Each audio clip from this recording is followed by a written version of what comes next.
Welcome to the worst of the best podcast. You wanted the best. Well, they didn't freaking make it. So here's what you get.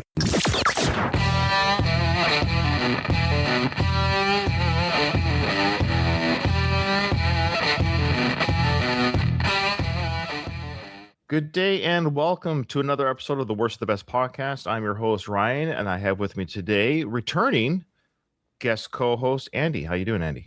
Hey, Ryan. Good to see you. Happy to be back. Appreciate you coming on today for, a non-music episode. I'm really excited for this one. What we're doing, 2025 is wrapped up for all intents and purposes, and we're covering these didn't really make huge headlines, a lot of these, but they're sort of fun. Ow. Some did, some didn't. The ones I have really didn't. There's a couple where like, really?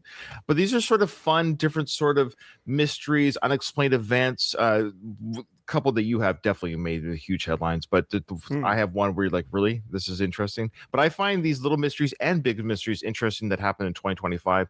And this kind of ties into a podcast that you actually do, Andy. You actually will have a podcast called The Edge Files. I thought that's why this might be fun for you to do something like this. Do you want to explain what that podcast is all about? I would love to. I do that with Luigi Greenberg of Skeptical Robot. It was his idea to cover things that were more based in reality, not so much supernatural and psychic and magic and aliens and ghosts and things, but stuff that is more real life phenomena. Topics like people that elect to cut off their own limbs. It's like, I feel like I shouldn't have my left arm, so how can I facilitate that? So that, and then tonight we're doing an episode about unhinged erotica, and it's a lot of the crazy book talk things that I've found on TikTok. You'd be surprised what turns women on TikTok. So that's going to be tonight's episode at 7 p.m. I know this will probably come out later, so you'll probably be able to find it. Plugs at the top of the show. Edge Files, usually every other Monday at 7 p.m. And you can find that on Kaylee's channel, Luigi's channel, and my channel. We stream it to all of the channels, so it's very findable. Check it out. And speaking of which, you do the Old Apologies podcast, which I've been a guest on a few times, and I love coming on your show. There's apologies in the media every day. Every time somebody thinks that they've messed up and they're going to lose some of their fandom and money, they take to the internet and do an apology tour. We just did Michael Richards, which is maybe... How come you didn't have me on for that one? Everybody wanted to be on for that one, Ryan. But we had you had great... Yeah, they were great. They had we had Blind Mike, Eerie, and Vinnie Paulino. Yeah, they're awesome. These comedy experts. So we had to feature them when Michael Richards had a racist meltdown on stage at the Laugh Factory, and then went on David Letterman and crashed Jerry Seinfeld's appearance on Letterman. Stop laughing. It's not funny. That's where I always find that part of the whole story the most uncomfortable. I don't know why. His tirade on stage is almost understandable. He lost his cool. He was performing and he lost his cool. But Jerry telling the crowd not to laugh is not funny. Now let's go to Michael Richards for his apology regarding the incident at the Laugh Factory. Michael, why don't you explain exactly what happened for the folks who don't know? I lost my temper on stage. I got heckled and went into a rage and said some very nasty things to some Afro-Americans. Stop laughing. It's not funny. I don't know why that makes me uncomfortable. I don't know. Coming on a late night comedy talk show and trying to apologize for a racial outburst, it was just ill-conceived, and that's why that apology tour is maybe one of the best of all time. So check that out at allapologiespodcast.com and on YouTube, All Apologies Podcast. There's always somebody. All I have to do is go to the Google machine and put apologizes in, and I get like 5 ideas. There's that's no crazy shortage of ideas for that show. So we do more like the Who Are These Podcasts type of lampooning of people at their low point. So That's fantastic. Yeah. I love it. I love it very much. Okay. Well, that's awesome. And thanks for having me on your show a few times. And I hope to Yeah, go on my again pleasure. one day. It's always good. Yeah. So here we go. Here is the first of the 10. Okay. So this one didn't make headline news, but I think it's a fascinating story. Tell me what you think.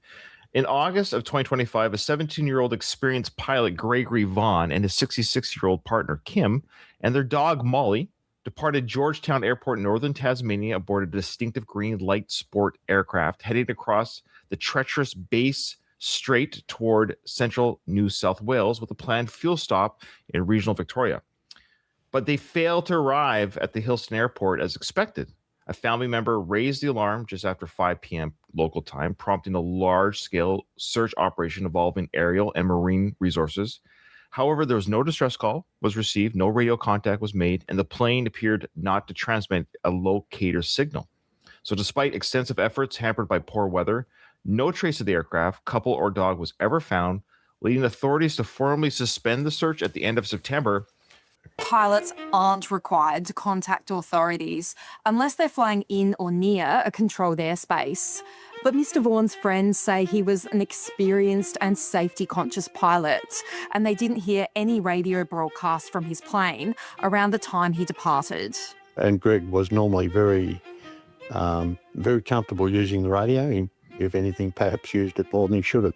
They couldn't find out if air traffic controllers had heard from the plane, so Mr. Vaughan's friends took to the air. This friend of his and myself, we then went flying, and we looked over all the land between Georgetown and the coast, and there was no sign of him. Modern aircraft are typically fitted with devices that help track them, like automatic dependent surveillance broadcast, or ADSB, and the transponder. But no signal appears to have been picked up from Mr. Vaughan's plane on flight radar maps. Tasmania Police won't comment on the specifics of the case, but says there are no suspicious circumstances surrounding the disappearance of the plane and its occupants. Other than the fact that the plane and its occupants disappeared. Right. So this is kind of a fascinating story because a very experienced pilot and his wife and their dog. I think that's the key, is the dog is on the plane. So I have a theory. You tell me what you think if this ties in. Did he purposely disappear? And how did he do it? Because he doesn't, I'm not a pilot, but my understanding is they kind of have to say where aircraft is. You kind of have to say, I'm in the air right now, folks. So he goes up silent, doesn't do a distress call. They can't find debris. But then if he did escape, like something, if he's running from somebody or something, because they took their dog, and that's the key part of this, I think. Yeah, see, they took the dog for this plane ride. But there's no debris, no distress signal, and no bodies. So if they did disappear, to their credit, where do they land and how do they get away with it? Yeah. Are the black box doesn't, like, if you deviate from your flight plan, these black boxes don't seem to do anything. Am I wrong? There's so many instances of planes just going missing that this one is maybe not as sensational, just given so many examples of stories similar to this over the years. Yeah, it didn't make headline news per se. It happened over on the other side of the world, of course. But I just thought it was a little bit interesting that this kind of thing could be pulled off. I guess I was just like, if it was an accident, I'm thinking like if I was a police officer investigating this, they of course they're thinking like this too. Like if he's getting away for something, like I wonder if they're checking their bank records. That's what you'd have to do now. Are you checking? Yeah. Was there any crazy bank withdrawals, deposits, withdrawals? Is their mail being picked up? Was he in debt with somebody? But why take the dog and disappear? Or maybe the dog always went on rides with them. Who knows? I mean, they'd have to have family or friends say that, they always took Molly with them today. So yeah, I hope they're okay. Can you imagine if they just did crash? They literally just crashed. Well, that's the thing. I feel like especially with private planes, there's no, it's all on you, right? There's no support really from a co-pilot or right. Or an airport. I don't know what the range of the trip was either, but if you don't realize maybe one of your gauges malfunctions, you don't realize your altitude, and then you're in a tree line or a mountain or something like that, and that's it. Harrison Ford crashes every plane that he ever owned, so it's like. But they find him. That's the thing, is they find him not just because he's Harrison Ford, because he keeps all that equipment on. That's what they're saying with this guy, is none of the automatic tracking things were on. And I support this. I hope that he embezzled millions of dollars from his company and then has started a new life somewhere and everyone's okay. And he took his dog with him and they just have a fresh start. So yeah, I'm hopeful too. Yeah. I'm optimistic that they're just fine compared to a lot of these other stories that we're going to get to. Yeah, that's a little light one there. Yes, and this one is Ireland's wave of unexplained aerial sightings. And in early January, multiple witnesses report bright lights hovering in the sky, suddenly disappearing in areas including Newry, Dublin, and Youghal. I don't know.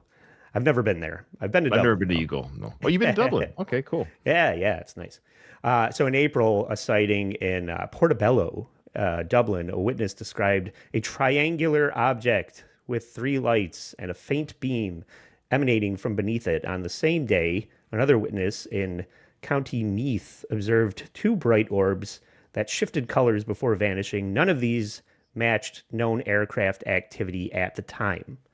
Reports persisted through mid and late 2025 with descriptions of glowing orbs, hazy lights, and hovering objects that abruptly dropped out of the sky. These incidents occurred in both urban and rural settings under clear skies and overcast conditions alike. To date, no official scientific or governmental explanation has been provided for these sightings, leaving them classified as truly unidentified. Cool. So I have seen orbs in cemeteries. I've seen reflected light. The whole concept of unidentified flying objects, when it is just video of a light, like a light bulb, kind of like your background here, that doesn't register with me. Okay. What about you? I feel like there's so many ways for that to occur naturally that somebody trying to say that it's an alien is really is reaching. Okay. Yeah, this is always a fun one. I've always been fascinated by aliens or unidentified flying objects, as we used to call them when we were younger. Now they're AOPs or something like that. Yeah. Or they're called UAPs or whatever they're called now. Phenomenon. But here's the thing. What they're describing here in Ireland, the triangle with the lights, this is kind of a common one. Keep in mind, I'm a little bit older than you. So when I was a young teen, there was no internet. So number one, there was no internet. So I wasn't influenced by any kind of social media or internet, just like hype or AI fake imagery or anything. Because this was 1989. And me and my friend were obsessed with UFOs. I read books on it, things like that. And we were camping, clear sky. And I have personally witnessed a triangle-shaped craft. Yeah. Just as described here. And it's 14-year-old Ryan would have been blown away by other people today seeing the same thing. And I guess we're almost so disenfranchised now. It's like, would the aliens just come down and get this over with or whatever it is they're doing? But I do think there's definitely craft that's built by somebody. We're going to have a couple more of these today, but just stuff that's definitely in the sky. People are seeing things. So I know I saw something and it wasn't quote unquote my imagination. My friend saw it too. Yeah. But what the hell is it? A triangle with 3 lights, and there was a floating white orb that went around it. So it wasn't a plane going to Vancouver from Victoria. Like, it was something, and it was really, you could tell it was really high up. And then as years go on, other people have seen this triangle object. You can Google the pictures on the internet, but nobody's claiming it. So I don't know what's going on here. So that's what makes it unidentifiable. So because nobody's claiming, oh yeah, that's just our military craft, but it could be a military craft. There's a video there that I shared that has it's a little bit of a roundup. I don't think there's any audio. We could just watch it while we go through. And this is maybe this is from worst to best. If we're doing worst to the best, I was like, this is a video that somebody provided. This, I mean, obviously it's a UFO shaped thing. This just seems like something somebody installed on their property in the woods. It was to freak people out while they're driving by. I see. I mean, that could be anything. That's just could be sitting there. It doesn't seem to be moving in the video. So that's a funny one. This is what I'm saying. Like, this one is probably a hoax. It doesn't seem like the symmetry of it is off. Like, it doesn't seem like it's designed very well as opposed to some of the other things that we're going to see. And I feel like that's just, as opposed to this one. This one's weird. I've seen these are those iron rod ones they've talked about. These are weird. Yeah, I haven't seen any of this before. When there's another one after this that I feel like is a little more credible. But even look at the sunlight coming onto the top. Like if that's a fake quote unquote AI image, the grain matching the film with the sunlight coming down on it, it's pretty legit. So if it's AI and fake, good job. But there's been many people who have seen these rod-like objects in the sky. Yeah, and that one just seems like a fun noodle that somebody in the pool, or even like a parachute or something that maybe the angle of somebody's like a kite surfing kite got loose, and it's a foil, like metallic looking parachute that just got loose. Like, there could be something like that. I'm just approaching this from trying to explain the unexplainable, right? But this one that we're looking at right now, I know this is kind of far away. Yeah. This is probably the most... Like straight up and down. There are lights on it. It's vertical. When I was watching this one really registered with me more on a design element we watch Star Wars and you look at the way that an X-Wing fighter works, or like, how would this function in outer space? And it's really just coming from, a non-rocket scientist point of view of designing a toy, as opposed to this, which is something linear. Like, this makes the most sense about traveling through space as fast as possible.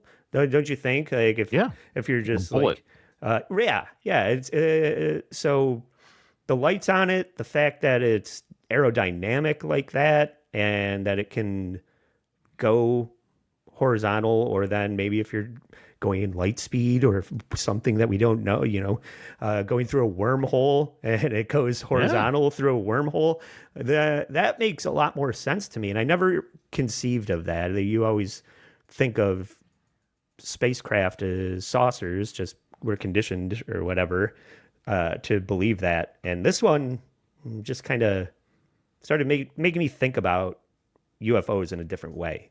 Nice. Yeah, that's a good. I've never seen. I think I've seen the first one with the white saucer in the forest. I think it's so dismissible. It just looks like what you would expect. It's not paint. It's not a color. It's just sitting there. It looks lopsided. Like, that's crap. This one's good. Aliens trying to reach out to us. Have you heard of the faceless intruder at the Chester Castle this year? Yeah, this one's really cool. Okay, that's this year. Yeah, this year. These are all 2025. All these stories.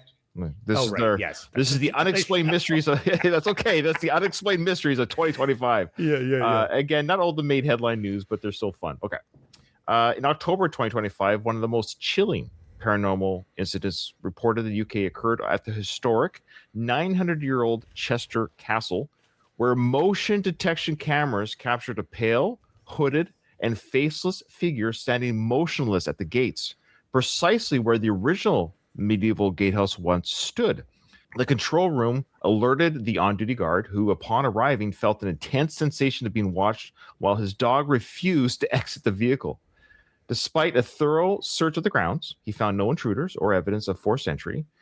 In the wake of the event, English Heritage reported a surge of similar unexplained phenomenon at other managed sites, including sightings of a disembodied hand at Belsie Hall. soldiers vanishing into forest at Rest Park, and the eerie sound of a bouncing ball echoing through the Rest Park after hours with no rational explanation identified for any of these occurrences. Image was taken from a motion activated camera. It wasn't CCTV as such.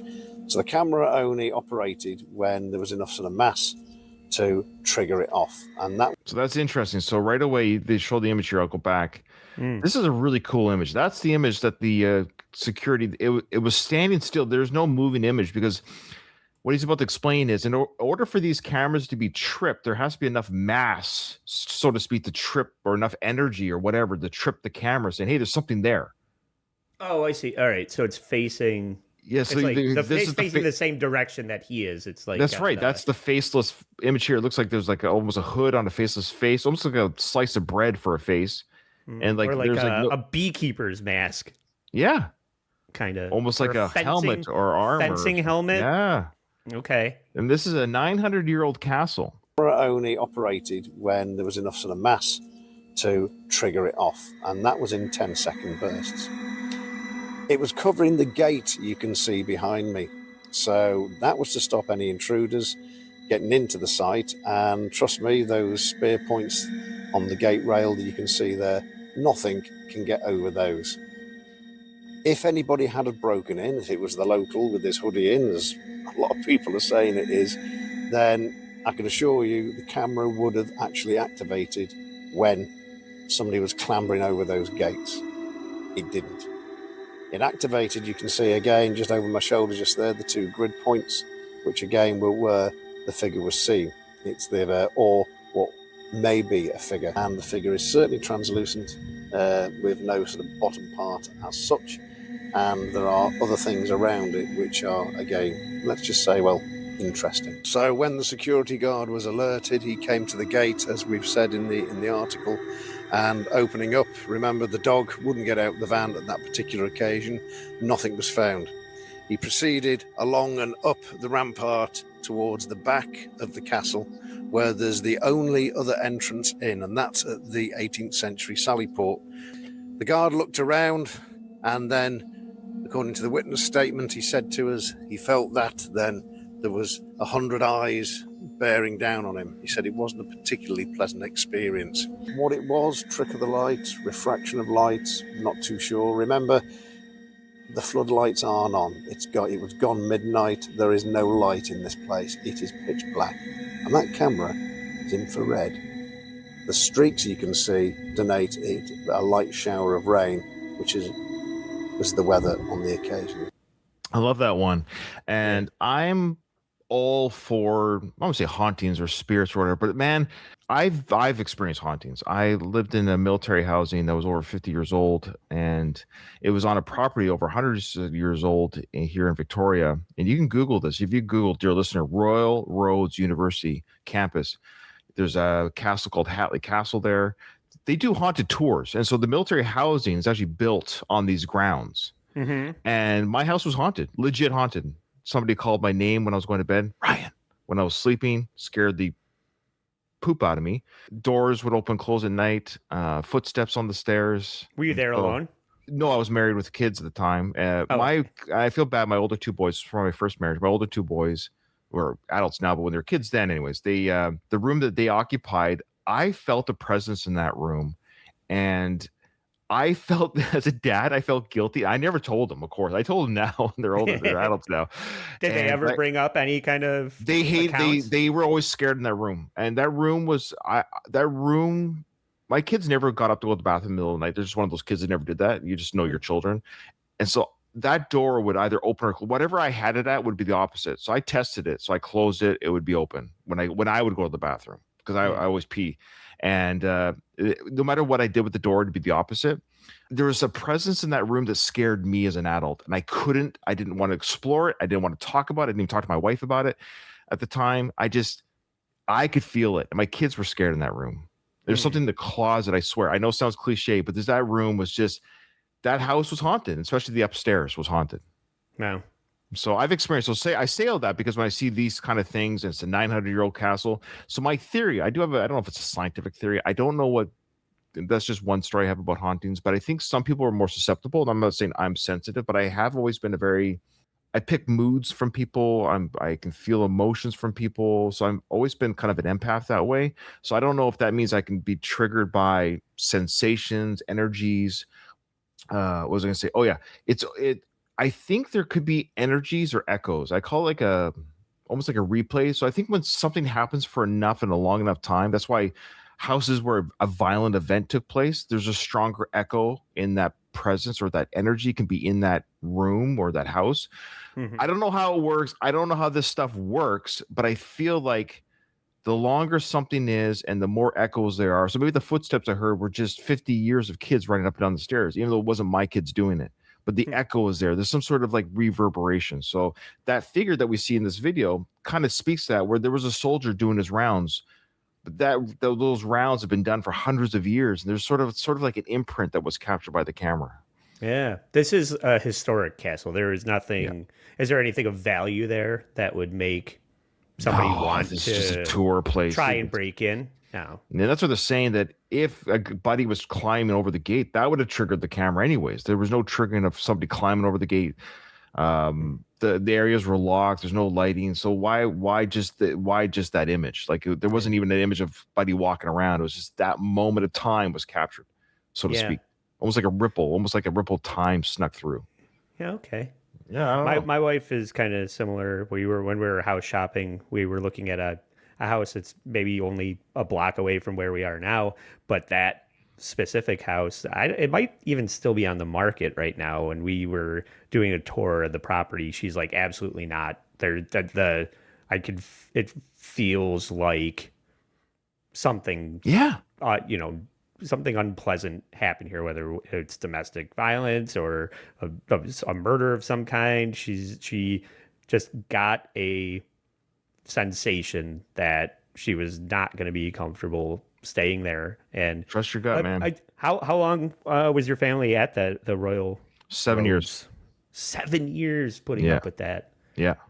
And that's kind of, you're assigned to be there. You are required to be there. Well, yes and no. Well, yes, the posting or the stationing, yes, but the housing's cheaper, so my wallet required me to be there. Yeah. It was cheaper housing. I guess my point is, were you entertaining options of trying to get out of there? Because no, it's funny. It happens so much where at first it startled me, and then you just live with it. It's a weird. Like I wasn't like at first. It was kind of like it was unsettling. That's the word. Yeah. And then you kind of get used to it. There was one time where I was the footsteps, and I knew there was footsteps that weren't my kids. My kids were at school. I was downstairs in the basement playing video games, so I heard up the stairs. So I would run up the stairs, like up 2 flights of stairs from the basement up to where the main stairs are. I'd be like, "All right, stop running around in my house." I would just call. I do that. I do the old talk to whatever, just and messing then around. Yeah, you're driving me crazy. Rather like I'll save it for my kids when they're home, not you, type thing. Yeah. So I would almost kind of have fun with it, and it worked. It seemed to work. So almost, but other than that, run room was. When I say like scared me a little bit, because I felt that there was an energy in that room. I felt like there was more than us in the house for sure. Yeah. Very interesting. Almost as interesting as the rising public concern over unexplained high-altitude objects in the U.S. Public anxiety about unidentified high-altitude objects has intensified since 2023 and the Chinese spy balloon incident, if everybody remembers that. I do. Oh, yeah. Which crossed the continental United States before being shot down. While sightings remained sporadic in 2024, they surged in 2025, prompting renewed speculation about surveillance, privacy, and potential foreign involvement. News outlets and officials have consistently identified these as domestic research or military balloons, often for atmospheric studies, communications testing, or defensive exercises. However, locals and online commenters remain skeptical, citing the lack of immediate transparency and the object's advanced capabilities. A major concern is privacy. These balloons can carry sensors or cameras at altitudes far above commercial traffic, raising questions about what data might be collected and by whom, in some cases, such as the October Colorado sighting. The balloon was not visible on certain flight monitoring platforms like Flight Radar 24, fueling distrust despite being trackable on others. These incidents echo the 2023 event where the Chinese balloon equipped with surveillance tools transferred sensitive sites. While no evidence links 2025 sightings to foreign espionage, the pattern has amplified fears of unchecked aerial monitoring. Mm-hmm. And I think that is all true. I think that there are international, technology developers that are interested in collecting data in this country. And I think that there are technology developers, private, in the private sector here that are also developing, surveillance technology, aerial technology, such that I went and found a roundup of some of these things nice. that, well, they may not be surveillance based. And I think the whole balloon thing, I mean, people are launching shit into the sky.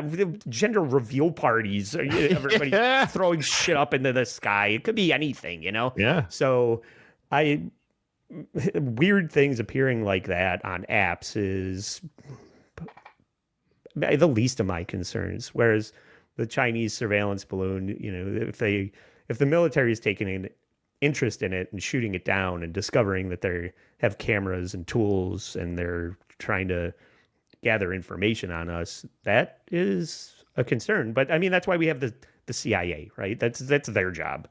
And not disclosing information to the private sector about who's trying to do what to us and how we're countering that is important. And people that want to demand answers from the government about transparency about espionage, you don't understand Cold War, right? I guess we can't give you those answers. No, so don't expect them. You don't want to know, right? That's true. That is true. I'm happy living in ignorance. I'm in the military. Exactly. I know but there's things I know that I can't say, and I assure you, there's a reason why. Yeah, of course, the military and the government say, "Hey, by the way, we're doing this." One, it's not to cause panic. They would rather deal with the panic of you not knowing than the panic of you knowing. Put it that way. Mm-hmm. Exactly, and it's like we don't want our enemies to know that we know what they're doing. They know, yeah. We don't want them to know what we're doing, and we don't want them to know that we know what they're doing. But I think that this kind of connects to the previous story that we were talking about. We were looking at some of those UFOs and things that people see in the sky. Maybe not the triangle might actually apply to this roundup of personal aerial devices akin to Iron Man. This is like jetpacks and how far jetpack technology has come. So this guy these things don't have a long range. They don't have a lot of flight time, but that's cool. They're developing these things, and this guy steers it with his shoulders and his arms and his legs. This one has like 6. That other one has a wingspan. That guy's flying it around the tallest building in Dubai. And this is, I mean, that's basically just an airplane strapped to your back, right? Yeah. Oh, yeah. Because they're also. Would you go in that? Would you try that out? That I would not. Okay. But as we go through, I've kind of categorized these as my favorites. And everybody wanted the hoverboard when Back to the Future 2 came out, right? Everybody wants to be able to just jetson, fly a jetpack to work every day and not be stuck in rush hour traffic. I think that is irresponsible, and I don't think your average person is capable and safe enough to manage something specifically like the airplane one. This is maybe a little more manageable from an everyday consumer thing, but I don't really like this design with like your legs just dangling down. You fly into a tree line and you destroy your legs. That doesn't that's seem a different one. practical. It's got a lot of like propane tanks on there or something. It makes me nervous. Right. There's 6 different engines for a little more height and range. And then this one, all right, this is maybe. Oh, it's weird. That one scares me if I tipped over and fell into the blades or something. That's exactly what I was going to say. This is a design flaw. While maybe this has some, because I did one that I didn't include that I found at the last minute. It was called the Jetson, whatever Mark Okay. 12. However they've developed it, it does have more of a like a go-kart looking cab that you sit in, but Okay. it does still have these turbine engines outside that you fall off that thing into one of those blades, or this is never going to be in the private sector with people flying around with I'm sure they could house them with maybe some kind of but that soft. airflow has to come in and out, so I don't know. But anyway, you don't want to fall off this thing into see it right there. So what if they just had like 4 different versions of that on the bike, and then it's protected. You're not falling off of the bike into the blades and kill yourself or hitting other people around you with those. But this one is more of a drone. This looks like, I don't know how familiar you are with the Batman Arkham City game. This looks like Firefly. There's a pyromaniac Firefly that likes to fly around and drop Molotov cocktails on people. And that's what this looks like to me, which as a Batman fan, I thought this was pretty cool. Even though this does have the design flaw of your exposed legs dangling while you fly them into a parked car and destroy your legs. This is the Green Goblin. I think I've seen this one. Is this Have one you? that runs off? Okay. All right. What the water? Oh, this one doesn't attach to water. This is still in the air. My apologies. Okay. Yeah. This is that. It's that version, which is impossible. Like the core strength that this requires of your average person to stay on this, like even just trying to do the one on the water, is. It doesn't look real. But I mean, I know it is, but this is wild. Right. Isn't that cool? That one I kind of like because you're standing on top of it. Mm-hmm. There's no blades that you could fall into necessarily. You are standing, mind you, but I feel like that's okay. It's almost like a one wheel in the sky. Or yes, you're right. And I do think that's very cool. Okay, this is the one I think I've seen the most. This is the military, I think, have this now, don't they? Don't the military use this for ship boarding? Correct. Okay. Yes, this was one of the first ones. When I first thought of going to look and find stuff like this is what I was looking for. Okay. That right there is 3D printed. Really? And they have like throttles in the glove things there, and the turbines that help you steer and level yourself on your hands. This makes a lot of sense. I could see this being the most practical version of a jetpack, and it seems like they are developed. I saw training videos. It does seem like it takes a lot to kind of put it on, take it on and off, and they are like actively trying to implement this and like figure out the best ways to use it to insert people maybe in certain situations covertly. So I think this is the one that is probably the most practical out of all of these designs. And I think towards the end of this video, if you want to keep going, they have developed maybe like flight suit, like the pants have, it's webbed, and they have. Wow. Okay, so it's like the when they jump off those cliffs with the like glide a squirrel suit. Yes, like squirrel. Okay. So they're combining that technology. It's got fins on the back of the legs, so to make it a little more, I don't know, more easy to steer. Yeah. That's what I'm trying to say. But that one's pretty cool. This thing? Now this one, G.I. Joe Trouble Bubble. This one's my favorite. I think this is the most practical version. Like this is the Trouble Bubble. And is that what it's called? No, but do you remember the G.I. Joe toy that was and the cartoon? They had. Well, I watched those cartoons like religiously when I was a kid, but I just don't remember the name of it being called the Trouble. But I can remember Cobra had that, right? Didn't Cobra have those? Yeah, of course. Correct. Yeah. And you throw a dome on this thing and it's the Trouble Bubble. And That's hilarious. Super practical. I think this is potentially the one that you put maybe a seat, make it a little more comfortable. Yeah, it looks like you're just hanging on your nuts there. Put your feet down. Something to put your feet up and sit on. But it's really clunky though. I mean, look, this is just a prototype maybe, but right, where do you park this thing? Versions.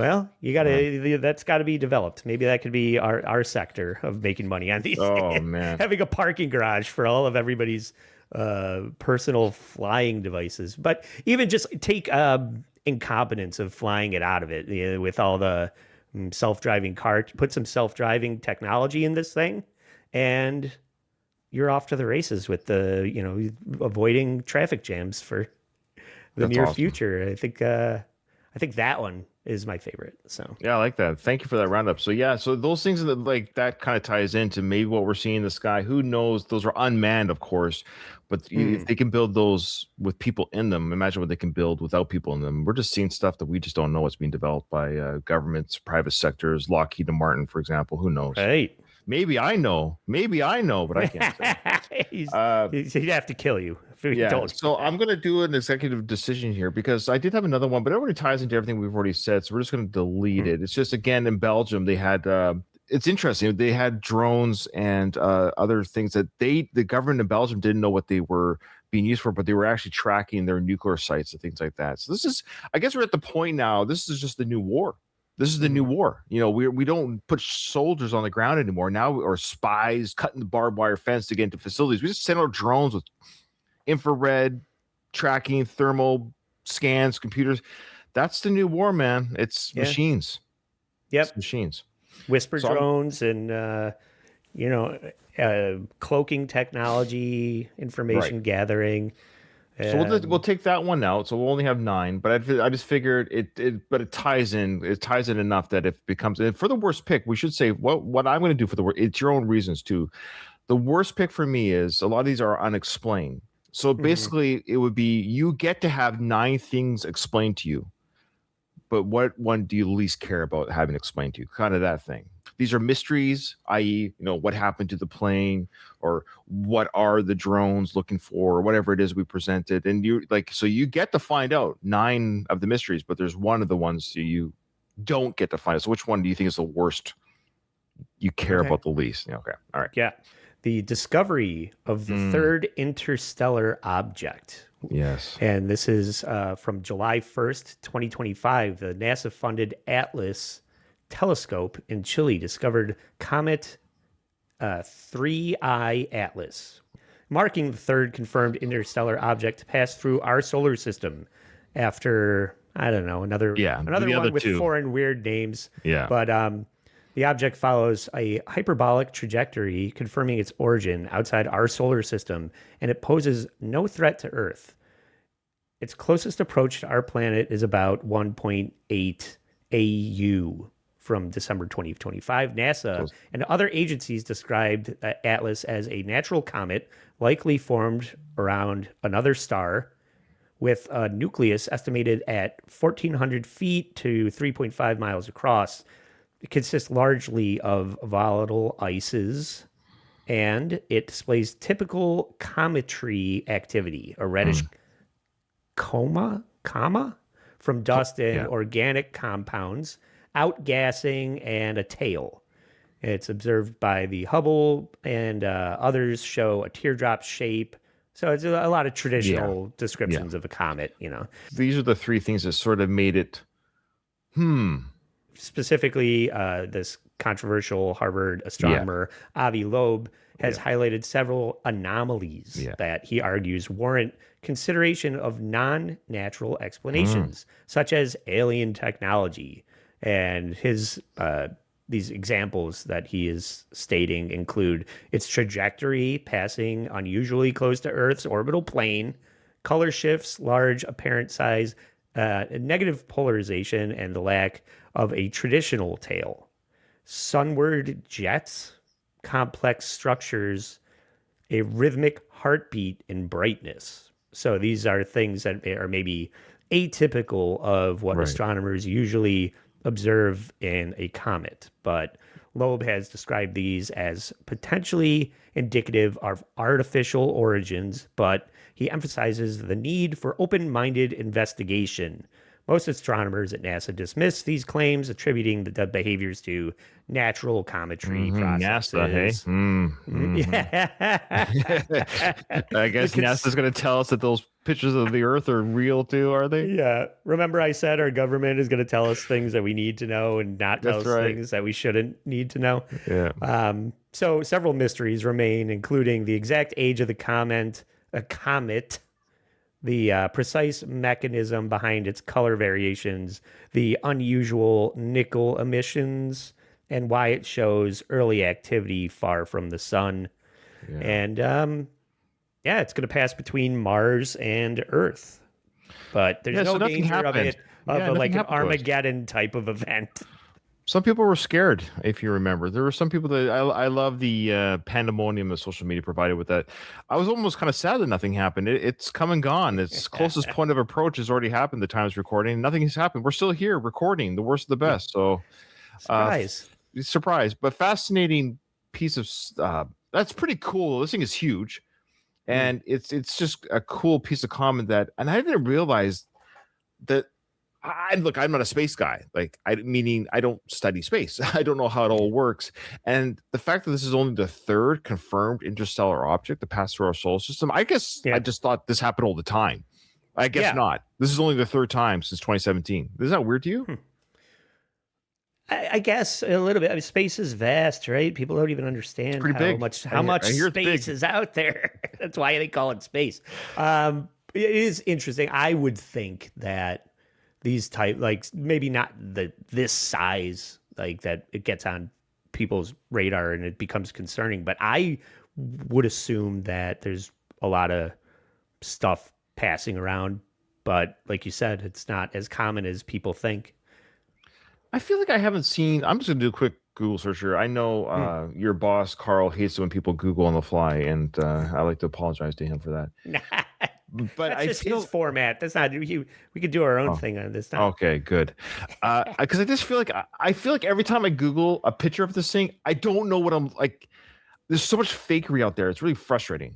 And I don't even know which picture's real and which one's CGI, which one is.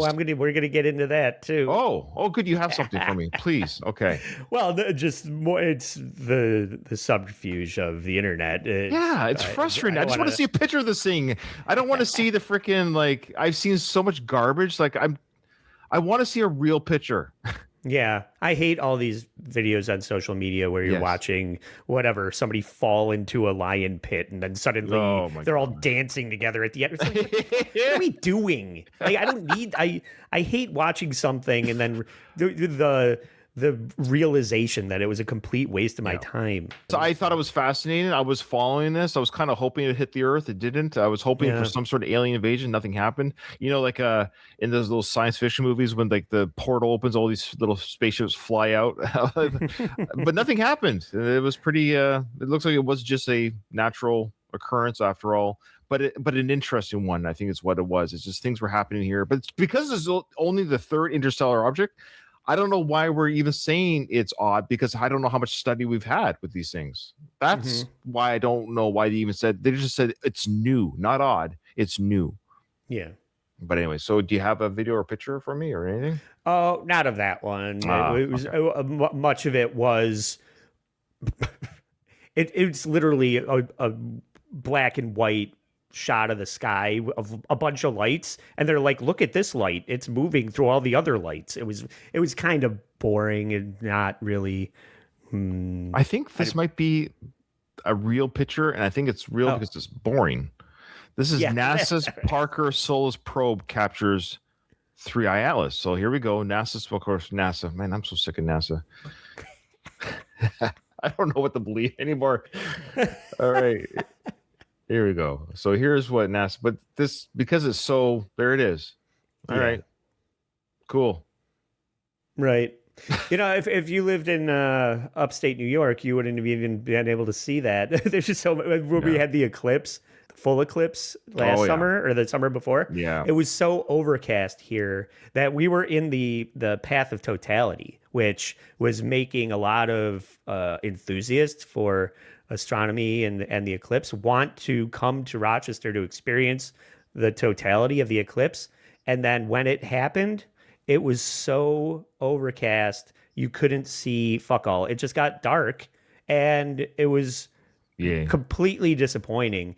And there was you could see the northern lights from here sometimes too. There would be a aurora borealis that because of the lack of vitamin D and the cloud cover seasonally here, you can't even experience these phenomena.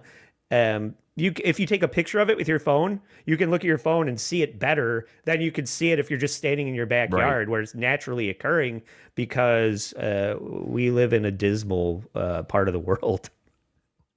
But how do we explain the perfect circle of the moon and the sun, and how?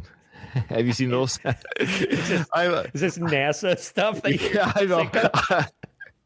We didn't land on the moon, Andy. That's what I'm trying to say. We did not land on the moon. No, we did a whole episode on that actually on this show a while back, and I'm convinced. Well, here's a real quick recap. What I'm convinced of, if we landed on the moon, if we did, the footage we've seen isn't real. That much I can say. So that's the in between. So sure, they walked on the moon, cool, but what we saw wasn't that event. Okay. Is this because they wanted to be competitive with Russia in the Cold War? Yeah, that was the narrative. We were losing the space war with Russia. Right. And all of a sudden we had the technology. Hey, no, we were winning after all, guys. Look, we won. Yeah. Anyways, so do you think that eventually we have gotten to the moon, or is it don't get me started. The moon's a hologram. No, okay, I'm gonna stop. I'm just fooling around. I'm partly just fooling around. I've always said this about conspiracy theories or whatever, is they're fun. Just I still have to go to work on Monday. Like it does. Even if I find out the world's flat and we're living in a biodome and we're a simulation and there's no moon landing and the government killed JFK and Charlie Kirk and all this stuff. It's just, at the end of the day, I still have to go to work on Monday. It doesn't change. Like even if it's all revealed, whatever we're in, we still have to go to work on Monday. Yeah, it just doesn't change anything. Yeah. Tend your garden. There's more important things to worry about. But I am a little bit worried about this story. This one's kind of interesting. We're going to go back to Earth, literally back to Earth, back to the dust of the Earth, actually. There has been piles. Did you hear about this one? Piles of human ash dumped in the Vegas desert. Not just one pile, 300 piles. 300, Andy. 300 piles? 300 piles of human cremated remains have been scattered across a remote area of the Nevada desert near Las Vegas, prompting one of the year's most disturbing unsolved mysteries. Authorities quickly confirmed the piles contained genuine human ashes, noting that while scattering cremains on public land is legal for individuals, funeral homes are subject to strict regulations, and no evidence has linked any licensed facility to the discovery. With no clear explanation for how or why such a large quantity of remains was deposited in this isolated location, police have continued their investigation into this chilling incident, but the source and motive behind the mass dumping remain unknown. Behind every pile, every scoop, there's a name, a person whose cremated remains ended up here, miles from the nearest town, in the middle of the southern Nevada desert. Each little mound, one of more than 300 dumped here this summer. From the air, you can see just how expansive an area it really is. And if you look closely, you can see the helpers on the ground Wednesday working to make it right. When you saw those piles, what went through your mind? I think most of us just felt like, what a shame. Selena DeLulo is the president of Palm Mortuaries and Cemeteries. She and about a dozen others taking each one and placing it into an urn. Dumping hundreds of remains like this on federal land is a crime. And Nevada law requires funeral operators protect. Here's a picture of it here, Andy, of what they look like. So they are legit looking piles. So there's 1, 2, 3, 4, 5 in this photo. So there's 300 of such of these in this little area. Dump. It's almost weird that they weren't dumped all kind of in one spot. They were dumped here, one next to each other. Like somebody's walking around dumping it as they go. It's isolated? Yeah, in this area. They're all like very, because is reading to me like, I'm not saying this is what this is, but it's very science fiction-y, let's say Tom Cruise War of the Worlds, where people are getting lasered and bursting into dust, you know? I So didn't consider there was a gathering. There was a gathering and they got nuked. It seems like 300 people were there together, and then suddenly, like how these two are standing they're next to holding each other. hands. This could be people arm in arm and like people having a conversation, and then suddenly they're just disintegrated. That's I'm not saying that's fascinating. what this is, but put your tinfoil hat on. I love it. If they're human remains, let's look at it like what happened before they were this version of a person. What if they were still there? And what would that look like? Why would they be there in maybe some kind of Area 51 when they tried to raid Area 51? Kind of, that was in Nevada too. So it's interesting that they're all there, because let's say it is a funeral home that doesn't want to pay to have the remains disposed of properly. But why just throw the garbage? How hard is that? That's take that another away from you? question. I'm just saying, like, why not just like put it all together into one big pile? Why is it all 300 individual? That's what I mean. Someone piles? walked around individual piling, and if it was a funeral home offloading, they ran out of room to store ash for the human cremations. Again, it's so easy to throw. You know how easy it is just to throw a dead body into a hefty bag and put in the garbage can? The garbage men don't open up every bag. They just throw the dump truck and off we go. I'm not trying to say how to get away with murder here, folks. I'm just saying it's very easy. Put it in a black garbage bag. I see my garbage go out every week. They don't look through my bag. They put it in the dump truck and off they go. I know. Our garbage company says you're not allowed to throw away televisions. I just stick it in a garbage bag so they don't know it's a television. Yes, exactly. Because they don't have the time nor the energy. Never underestimate the power of lazy. They don't care, and they don't care. They're throwing the garbage can. They're getting paid the $30 an hour to be garbage people, and off they go. So I say this is a fascinating one where this really is. If somebody dumped it, they took their time to go, I'm going to put one here. I'm going to put one here times 300. Or there was a gathering of 300 people and they were taken or nuked by laser technology. Vaporized by. The dignity crazy. of all remains in their care, no matter if someone fails to claim them. I don't know if it was the wishes for these people to be out here, so that's kind of what goes through my mind. If 300 people got. Hey, we're one of 300 people that when we all die at the same time, we want to be dumped in the desert together. Like, this is insane. Yeah. I know This is that's not my final wishes when I pass away. Please just dump me in the desert like a pile of shit. they would want to be remembered, we would just want to make sure we have a place for them to be. They do have a place in the desert. Leave them be. That place for now, a location at one of Palm's cemeteries, a place where family and loved ones can find them, a place not all the way out in the desert where someone cares. Can you get DNA from this? I don't know. I don't know how this works. Yeah, I don't think there's technology for cremated remains, DNA. Maybe that's all right. That's a fun one. That's a fun one. That's a disturbing one. All right, you got the next one, brother. Yeah. If you don't mind, I'd rather skip to this last one and save my next one for the end because it's a little more compelling, and I have a clip. I have a clip for that. But this next one is the mysterious disappearance of 4-year-old Gus Lamont in South Australia's outback. And on September 27th of 2025, 4-year-old Gus Lamont vanished without a trace from his family's remote sheep station, Oak Park Station, about 40 kilometers south of Yunta in South Australia's mid-north region, roughly 300 kilometers inland from Adelaide. Gus, described as a shy but adventurous boy with blonde curly hair, was last seen around 5 p.m. playing on a mound of dirt. Maybe there were human remains. We don't know. Maybe it was a mound of human remains. Yeah, maybe he's one of those piles. No. Yeah. But instead, on the homestead by his grandmother. And when she went to call him in at 5:30, he was gone. Well, the family searched for 3 hours before alerting police. What followed was one of the largest and most intensive missing person searches in South Australia history, involving police, the Australian Defence Force, SES volunteers, drones, helicopters, Drones.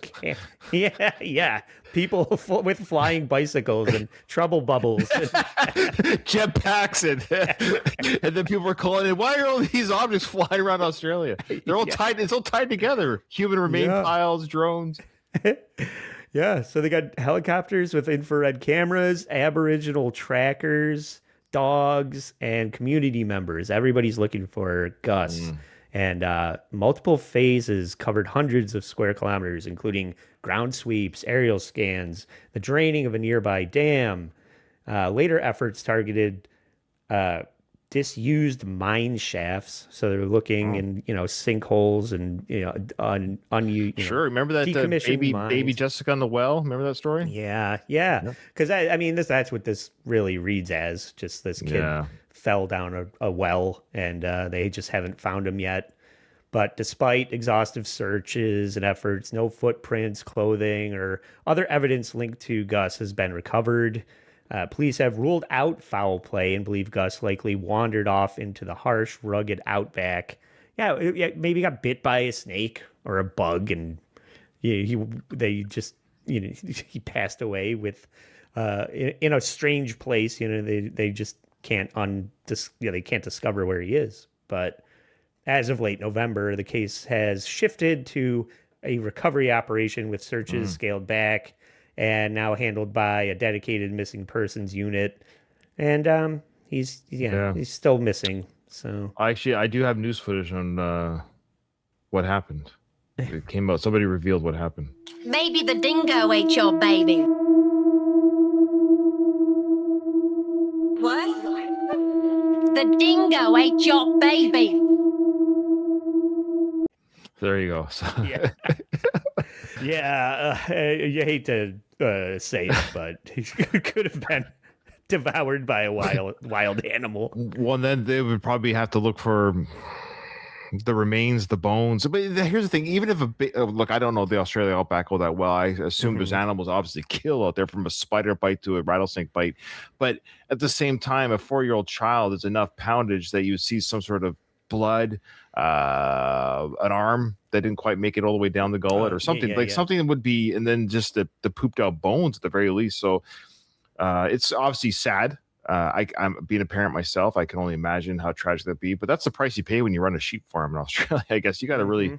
I mean, there's open range, and then there's open range, right? And 4-year-old playing by itself. Oof. That's the thing about Australia. So much of it is not developed. The whole interior, especially like outside of Sydney, you get to like Adelaide or Perth. That other side that's not Sydney. It's really vast and open and desert, and I feel like so many people just get turned around, especially a 4-year-old just starts walking in the wrong direction, suddenly doesn't know where he is anymore and how to get back, and you go missing, and you keep thinking that you're going in the right direction, and you wander further into danger. But I guess I just figured like they probably knew the area well. I mean, the kid was 4 years old. He's probably been playing that area since he was 2, and that's probably what we don't know the whole area. But I suspect the owners, they kind of know there's no holes, there's no wells, there's no lake for him to drown in. They did all this. The fact that he was gone so quickly, it almost seems like a snatch and grab. Like it. That's what I was just going to say. We don't know that it was just a kid going missing. He could have been abducted. So yeah, poor guy. Well, rest in peace to that little boy. Okay. Anyway, on to the next one. On to the next one. See you, poor Gus. kid. See, poor Gus. Gus Lamont. We lament the passing of Gus. Oh boy. We hardly knew ye. We hardly knew ye. Thanks for making our list though for mysteries of 2025. It's a sacrifice worth it. It's your biggest achievement. Okay, so I'm going to go on a little bit of a lighter note here. I'm just going to let this clip tell the whole story. Who is leaving a plate of peeled bananas on a street in Nottinghamshire every month? Okay, now that's bananas. No, but seriously, the mysterious plate has appeared on the second day of every month in the same spot in Beeston for more than a year now. Neighbours have tried to investigate, but no one has been able to find out why or who is leaving the fruits. And some people are just getting sick of it, saying that the bananas go mouldy, that they're gross, and some people might say that they're making the street unappealing. This woman even put a sign up to stop the banana fiend, but that didn't work. So when the first plate of 2025 appeared, she decided to take the sign down so she could avoid a feud. But she did say, I think it's a special thing for someone and I wish them well. But if they could come back and clean up the mess a few days later, that would be lovely. I love this one so much. It's on the second day of every month. And what I also love about it, whoever's doing this, they take the time to they peel the banana for you, which just exposes it to the elements so quickly. Yeah. It's like you basically have to grab the banana the moment the plate is put on the ground. But Buddy does it without being seen. You can almost say, Andy, that he splits right after you put the... I got a split. That's funny. Oh. I feel like I mentioned Luigi Greenberg that does Skeptical Robot at the top of the show that I do Edge Files with. He would love this story. I think they just did something far less fun about some kind of like piss jars or something in LA that's very much like this, but even more foul. This is harmless. This is a good one. Absolutely harmless. I just love it. I love it. Second day of the month, you're going to get a plate of bananas, and no one knows who's doing it. I love it. That's great. That's all that one is. So I thought that would be after the poor baby being eaten by the dingo. I thought I'd end on a fun one for mine. That's my last one. So you've got, as opposed to my last one, that is not going to be fun. Oh no! Here we go. What's yours? This one is the dark side of AI companions. From hallucinations to delusional spirals.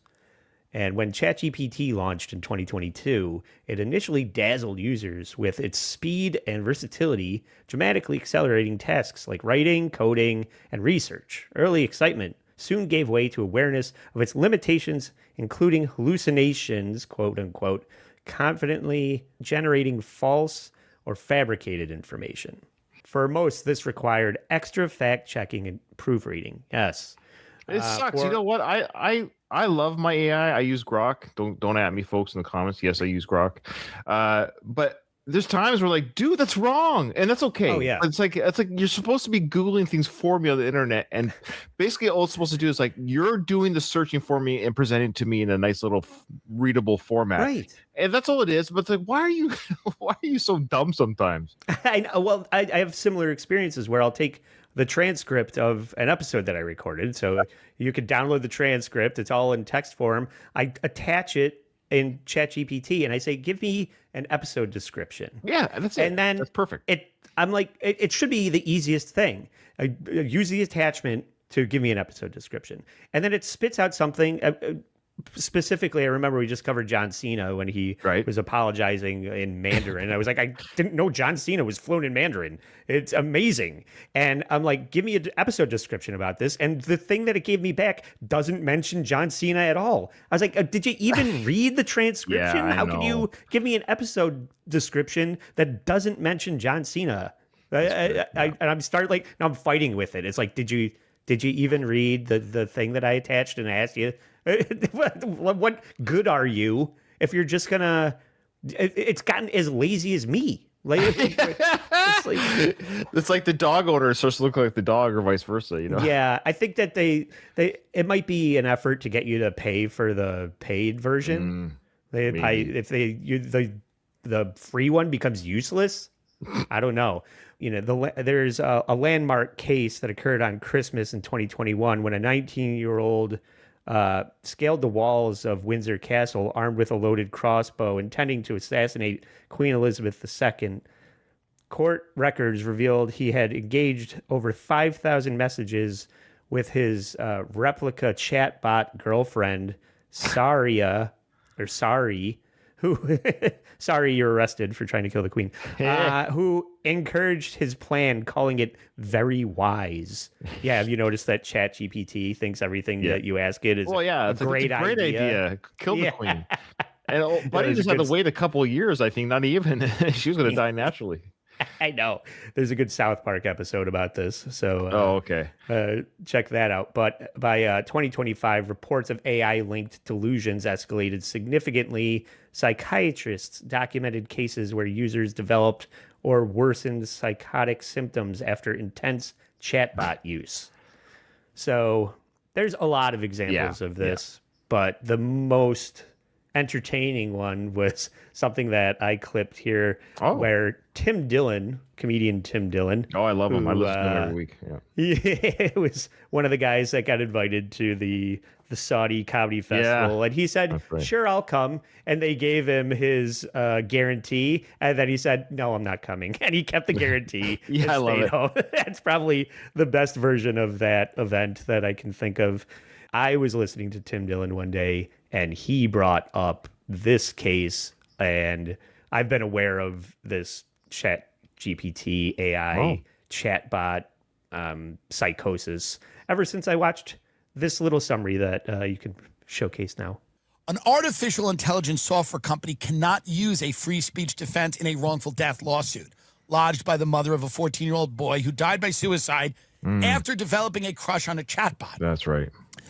Last October, Megan Garcia sued Character Technologies, the developer of Character AI, an app that lets users interact with chatbots based on celebrities and fictional people. She claimed her son, Sewell Setzer III, became addicted to the app while talking with chatbots based off a Game of Thrones character, Daenerys Targaryen. Do you realize what this parent has to say when asked about their child? They have to start by saying, have you seen the show Game of Thrones? They have to begin with that. When they go, what happened to your son? They have to start by saying, have you seen Game of Thrones? Then someone's going to go, kind of. I think a little bit of the... And then they're going to go, House of the Dragon? They go, no. That's like the sequel. Prequel. But it's actually not even... It's like roughly based on it. The first one, Game of Thrones. And then the chatbot, who's Daenerys Targaryen, the character from Game of Thrones, but is talking to my son and who my son's in love with because she is hot on the show. And the chatbot, he's thinking about that and he's all into her, And who doesn't want to fuck a dragon woman? That's the dad coming in. He goes, I'd fuck that lady that was half a dragon. Come on, Mark. We're talking about our son's death. Shut up. I'm just saying, I'd put my dick in that. Come on. Now, she tells him, please do my sweet king. Now, our son is a literalist. You're aware of literalism? Well, it's just people who take things literally. And that now at this point, you're in the backyard, you go, what am I into now? So my son takes this woman literally, and he shoots his head, maybe believing that he was going to live with this chatbot, who is Daenerys Targaryen from Game of Thrones, in the metaverse or in the ether or in the... what Terrence McKenna would call the bardo, the place between life and death where we all float? I don't know. I'm just saying that's how my son died. That's fantastic. Great commentary as always by the great Tim Dillon. Yeah. So that basically sums up AI psychosis and what people are lonely, Ryan, is I think the explanation for this. People want someone to talk to. People want somebody to tell them that they have good ideas and keep them company, and they don't realize that it could be more harm than good. Yeah, this is sort of, it does land in, not to say unexplained, but this title's episode is sort of unexplained, but it is in a way unexplained because why is it? You sort of said it, but we could argue why in 2025 there seems to be, it's escalated. I think that's the unexplained part is why has this thing escalated? Is it because ChatGPT or Grok is getting better? Are more people using it maybe? I think we've given a couple of examples where it's not. Like every time I start to think about AI becoming sentient and taking over the world, I hear examples of it not getting it. Like it just doesn't get it sometimes. And I think there's probably an advanced version out there that is probably being controlled by the government that is maybe more advanced than what we're being, when it won't fucking give me a script for my show. Putting the tinfoil hat on, I think there's a powerful AI out there. They're trickling it out to us. They already have it. Mm-hmm. And they're just trickling it out to us. It's almost like, hey, we'll let you play with the water gun before we get you the assault rifle. Yeah. Fortunately, I think science fiction has given the people that are in charge of this shit enough warnings that they have fail safes in place to stop a worst case scenario. I would hope, but it seems like when the level of laziness that has overtaken specifically the United States government, where you can't even redact the Epstein files in an effective way because of laziness, that is a point of concern where probably AI can outsmart the people that are managing it. So that's a concern. Yeah, we could. When they built a highway and you just run over whatever the bug ecosystem is under that dirt, ants and worms and beetles and spiders, just pave it over. AI may do that to us one day, Andy. We could just be the bugs in their way on their highway. Yeah. They might just see us as irrelevant insects that they have to pave over. So stand by for that, folks. Well, that's how we're going to end this year of 2025, celebrating the strange and unexplained events. And the strange event for this, the last one, the AI, of course, is how it's taken over people's psychosis. They're having hallucinations and delusions of grandeur and are actually committing atrocities to a certain degree. And we do have to be careful. This could be the new, it's almost like a cult of personality with a one-on-one chatbot. It's weird. You got to be careful, folks, with these things. They literally create companions for you to use and talk to. So be careful. Okay. So here's the rundown. So there's just 9 now after all, because the one I had kind of bled into one or the other a little bit too much. So we have Ireland's wave of unexplained aerial sightings. We've got the discovery of the Atlas, of course. We've got the rising public concern of high altitude objects. We've got the dark side of AI companions. And lastly, the 4-year-old Gus Lamont. That was your 5. My 4 were piles of human ashes. I had the faceless intruder, the vanished plane at the beginning with the old man and his wife. And and then the banana peel plate. That's right. Yeah. I didn't have to take any notes for what I thought was a fun one. But so what I'm going to pick here, so just so you can follow my lead on this. I always have my guests go last anyways, because people want to know yours more than mine. You're the guest. You're the special guest of honor. So my pick I would like to basically learn. I want to know all of these things. I want to know how all of these things work, the answers to all these things. But there's one I'm going to choose where I could go without. Like, fine, I won't know what's going on here. And it's interesting because for me, it's the one that I was almost the most interested in all year. And I don't really care to learn any more about it. And that's the 3I Atlas Comet. It's like, it's like, it was kind of a letdown.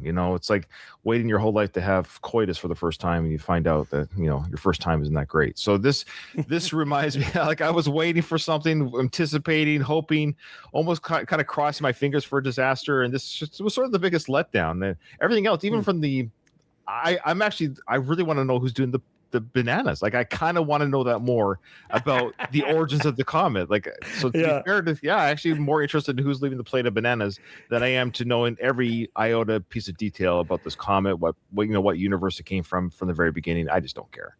Yeah. That's my pick. That's my pick for worst anomaly or strange event for 2025. What's yours? I know. You've been probably noticing I've been over here writing things down, and I've been ranking these. Oh wow, you're taking it very seriously. I like most interesting and compelling to least, and that's how I've been arriving at my decision. And I think you're right that the banana thing is super compelling, but I put that as the third most, and I put the first most as the Las Vegas cremation. Yeah, the why, who those people are, why they're like that, the way that they're dumped. Who were they? Who were they at one doing point? it? That's crazy. That is the most interesting. Yeah. And then I thought that the faceless the Chester Castle apparition is also very compelling to me. Then the banana. I'm just going to run down my list here. I'll run down my list to the end. Yeah. And then the Gus kid disappearing, and the family and the plane. are kind of maybe. I think Gus is a little more.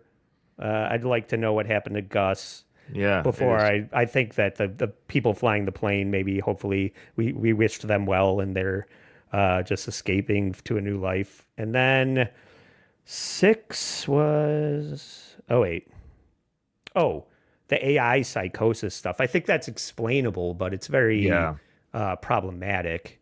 Yeah, true. Good point. And beyond like the other 3 that are left, which are both UFO related and the Atlas comet that you picked. I guess I'd put the comet above the UFO. I think the UFO, the first one that is the triangle in the sky, is definitely more interesting than the one that I did land on, my worst unknown phenomena of 2025 being just the balloons, the unknown objects in the sky. I think there's a lot of those things out there that we're not supposed to know about. And that, to me, understanding that makes it the least interesting. So whereas like the comet coming close to Earth, that's a little more interesting to me, as opposed to there's a Chinese weather balloon that they shot down, and of course there is. So that's fair. I love it. That's my worst of the best 2025 phenomena. All right, that's awesome. I love it. You took the assignment seriously, which I appreciate. Jason, my brother, take note. I love your show. I only do it every once in a while, not all the time like your brother. But yeah, it's true. That's true. No, I appreciate it, and it's fantastic having you on. Again, the people can find you at the All Apologies podcast. That's your main place to go, and they can find your other projects there and your shows there as well. So remember, folks, in front of every silver lining, there's a cloud. And today for Ryan, it was the 3-Eye Atlas, and for Andy, it was the balloons in the sky.